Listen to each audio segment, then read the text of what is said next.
Bom, primeiro eu queria apresentar o Diego, que não pôde vir, que entre hoje e amanhã nasce a filha dele.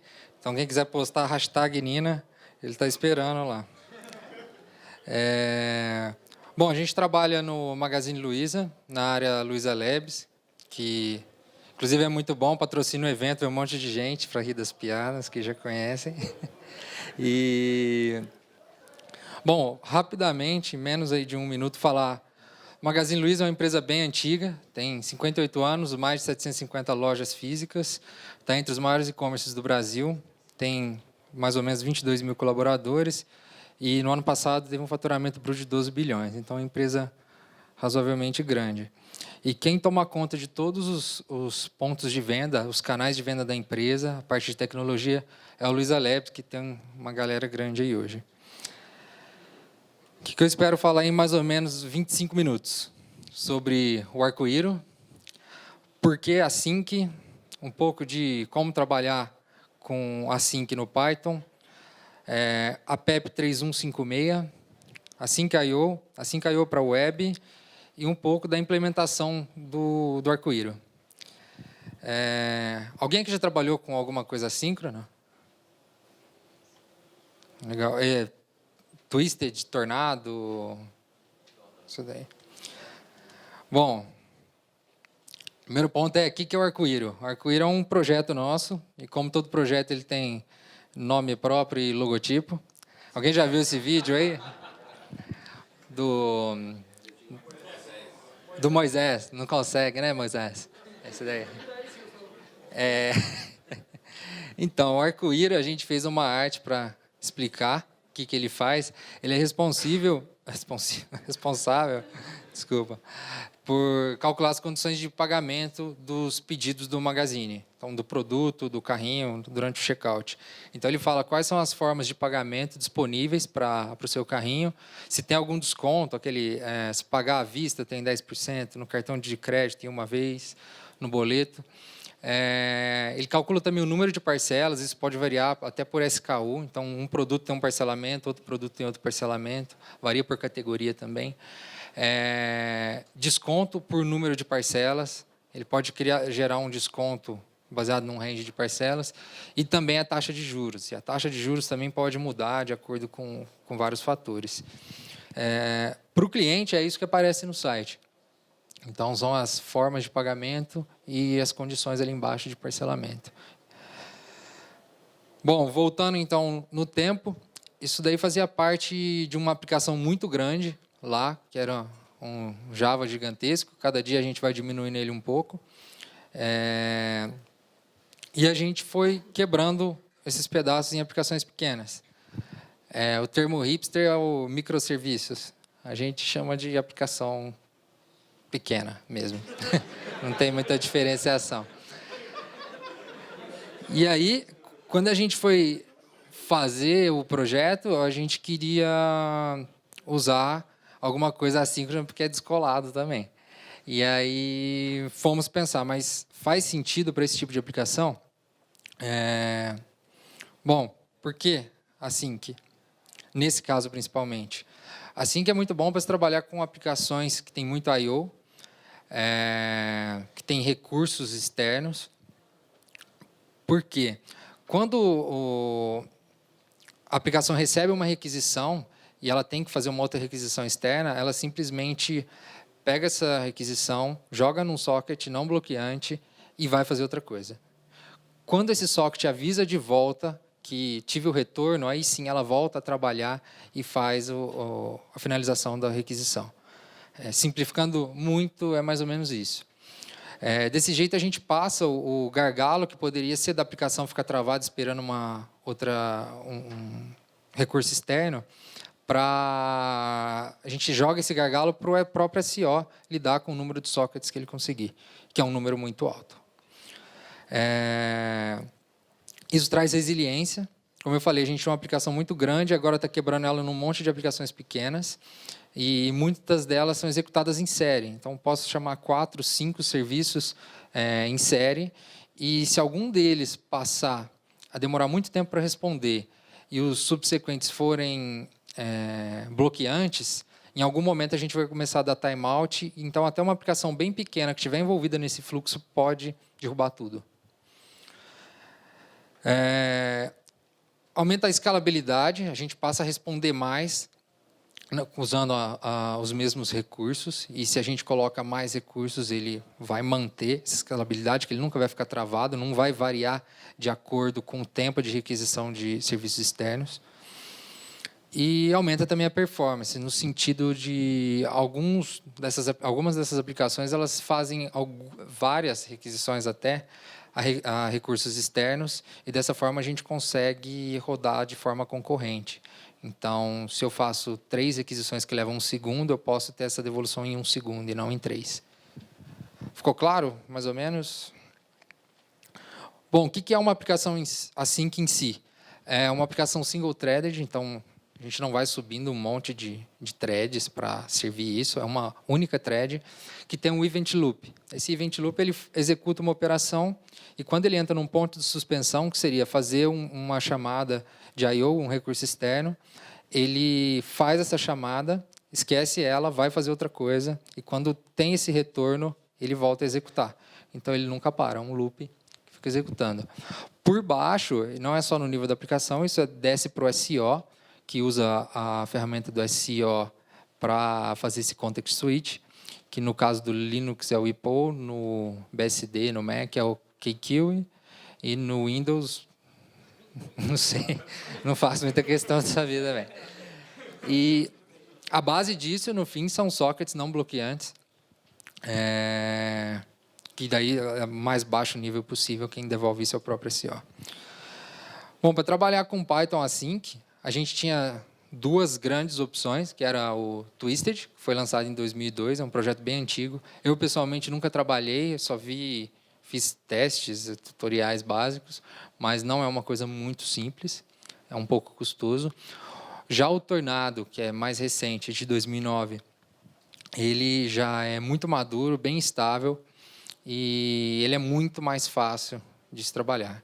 Então, acredito que alguém aqui que trabalhou com assíncrono é mais provável que tenha trabalhado com Tornado do que com Twisted. Ambas as soluções são muito estáveis. Bom, mas aí fizeram acho que é do próprio Guido, esse PEP, que é o 3156, que tenta definir um padrão para suporte de I/O assíncrono. Por que tenta? Porque a solução Twisted e a solução do Tornado, elas não são intercambiáveis. Se você decidir uma, você tem que manter a decisão nela. Tem uma outra alternativa também, que seria trabalhar com Greenlets, que seria Lightweight Threads. Não sei como traduzir, mas basicamente são threads gerenciadas na própria VM do Python. Elas são bem menos custosas do que threads do SO, mas ainda assim não é uma solução tão legal quanto essa. O Geomet. E o Geomet é legal ou não, que você pode trabalhar com o código escrito de forma síncrona. Você não precisa reescrever seu código num outro formato para usar ele. Só que ele faz isso com o Monkey Patch. Não é muito bem visto, aí dependendo de onde você andar. Oi? Sim. Bom, esse PEP, eu queria passar ele aqui. Ele é um pouco difícil de ler. E ele é muito técnico, ele foi reduzido várias vezes até, tem várias observações que foram retiradas. E tem uma outra documentação que tem uns trechos aí que ajuda a explicar isso. Mas eu tenho certeza que você pensou, pessoal, essa é a melhor piada que eu fiz, então tentem. Nem li, nem lerei. Por favor. Bom, é legal de tentar ler, mas se não ler, pelo menos procurar conteúdo para entender a fundo o que é essa especificação. O PEP 3156 ele faz a definição de como deve ser a implementação, mas a implementação em si parte de um projeto chamado Tulip. Ele era compatível com Python 3.3, ele depende de algumas coisas, na verdade, que só foram lançadas no Python 3.3, e ele se tornou a implementação de referência do PEP 3156, e a partir do 3.4 ele já faz parte da Standard Library. Bom, falando um pouquinho agora de Async para web, usando Async.io. Existe uma lib muito legal chamada AIO HTTP. É um client e um servidor escrito usando o Async.io. Poderia fazer uma referência com o Tornado Web, porque o Tornado ele é tanto o I/O Loop quanto o Framework Web. O AIO HTTP é só a parte web e usando o Async.io como a estrutura dele, com I/O Loop, etc. É uma lib bem pequena, dá até para ler o código fonte dela, são poucos arquivos, os arquivos não são muito grandes. É bem interessante conhecer.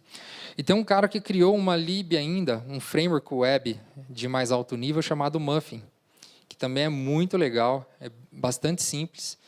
E ele tem vários helpers e plugins que facilitam o uso. Então, a primeira parte que eu queria trazer aqui é a parte de testing. Quando a gente estava decidindo qual solução usar, a gente queria manter todo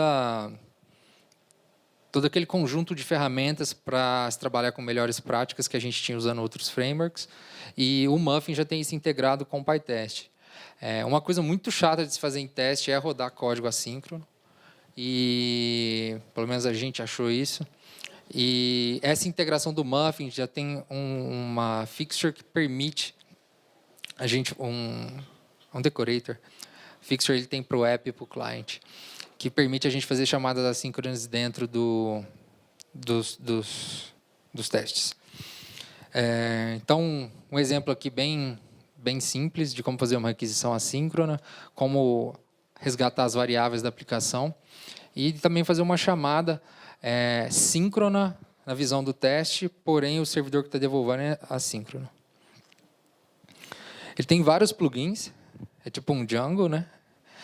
Tem um de admin, é muito mais simples, é bem mais novo esse projeto. Mas tem para localização, tem o debug toolbar, que é bem legal de se usar.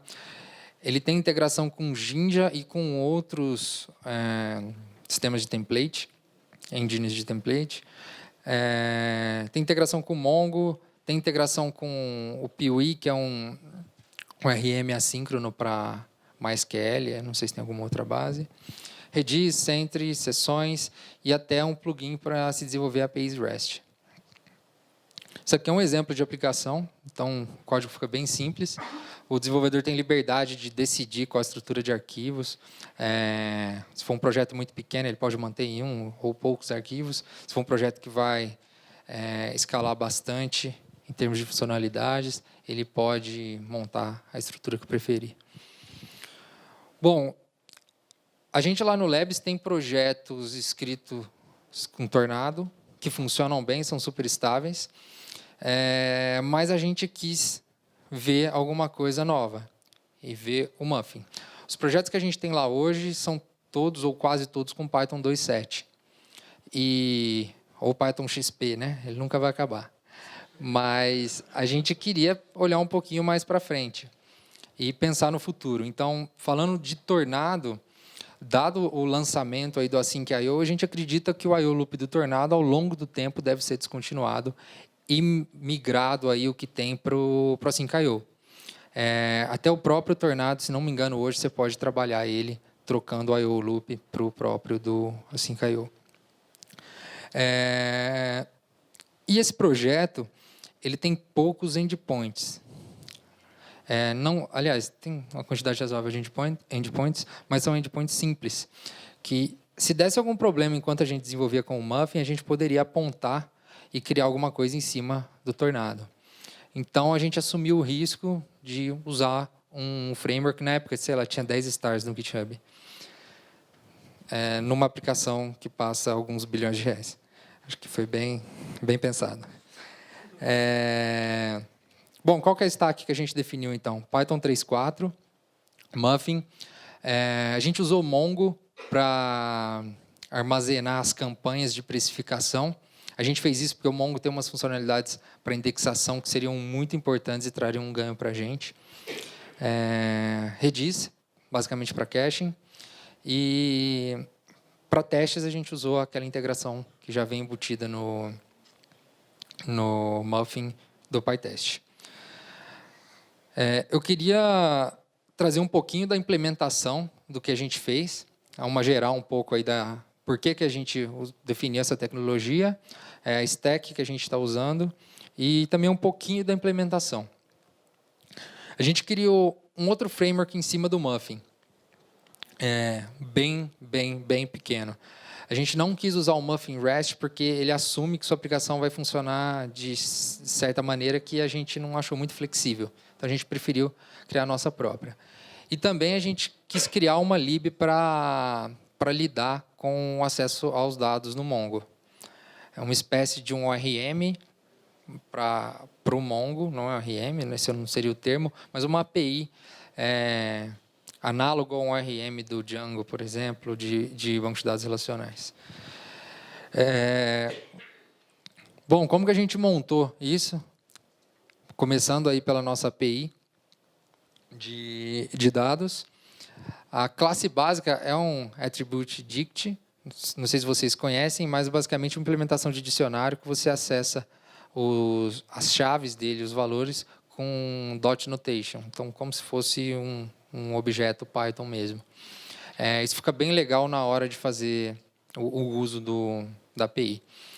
A partir dele, a gente criou uma classe, Base Model, que fez toda a integração com o Async.io Mongo,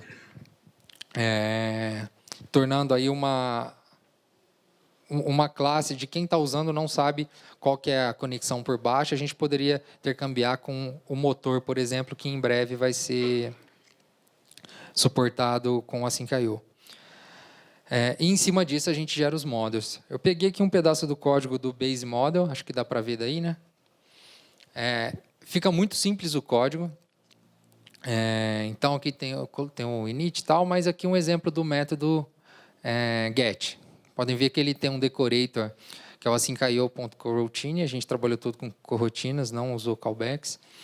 E o código fica muito simples. Então, essa é a implementação real dele para fazer um get. É muito simples. E se você olhar lá em cima, tem um atributo chamado schema. Isso foi uma outra coisa que a gente achou bem legal, que a gente usou a lib Python schema para definir o modelo de dados que entraria. Basicamente, é um dicionário, uma lista, e a gente consegue fazer validação em cima disso. Então, um exemplo de um model implementado seria esse model que armazena os métodos de pagamento que a gente suporta. Isso aqui é o model real que a gente está usando. Então, nele a gente aponta qual que é a collection do Mongo, e na definição do esquema fala que ele vai ter um campo ID. Isso daí a gente não achou muito legal, mas podia ser assim. Underline ID, que seria o ID do Mongo. Vai ter um nome, o ID, uma descrição, o valor mínimo de uma parcela, o máximo de parcelas sem juros e os planos de parcelamento.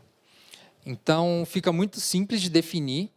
Quando a gente faz no Python Schema, define que ele tem que ser uma string. Se vier um int, ele já converte para string. Então, ele não faz só a validação, ele também faz o cleaning, ou a conversão dos dados. E a gente vai poder reutilizar ele no nosso micro framework aí para frente.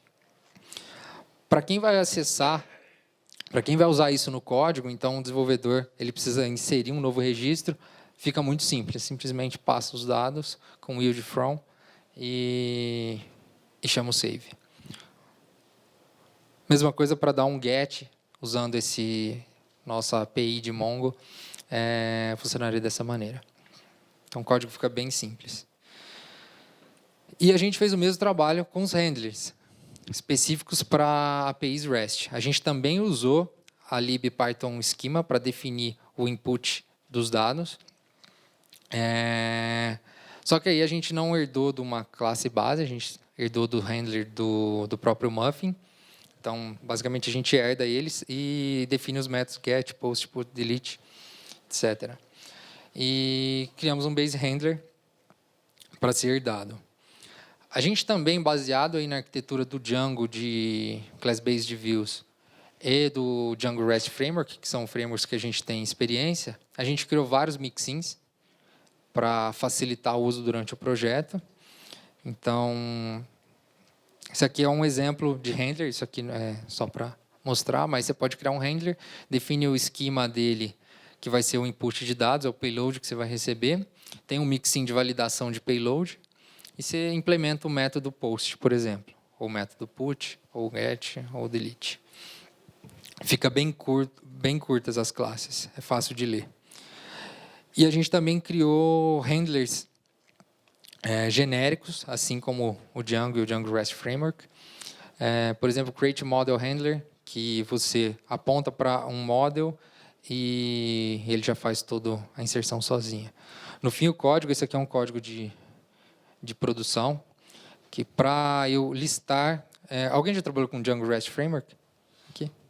Ele usa esse mesmo padrão, que ele une o list e o create no mesmo, na mesma classe.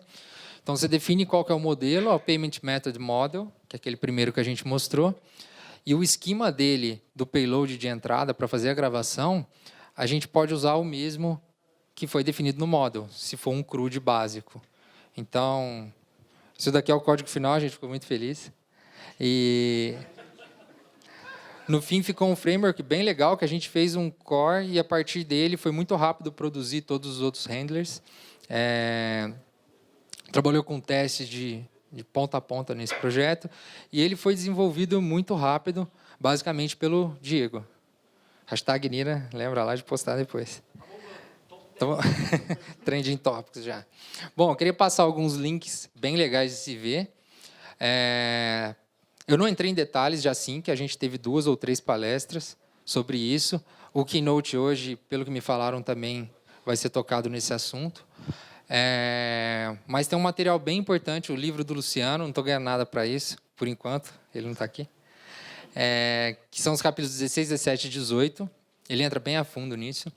Tem um vídeo que é sensacional, eu coloquei um encurtador de URL para quem quiser anotar mais fácil. Esse vídeo, How Coroutines Work, é muito legal. Ele começa a escrever um código no terminal e transforma esse código em assíncrono, usando callbacks, e depois em assíncrono, usando coroutinas. É muito interessante. E ele faz isso do zero, só usando Async.io. Uma outra palestra, o que é Async.io, bem legal também, mais didática. E os mais importantes da palestra, que é o vídeo do Arco-Íro, para quem não conhece, do Moisés do Silvio Santos. E tem um mega mix também dele, com os melhores momentos. Bom, pessoal, é só isso que eu tinha para trazer. Liberar aí para o almoço. E obrigado aí pela presença de todo mundo.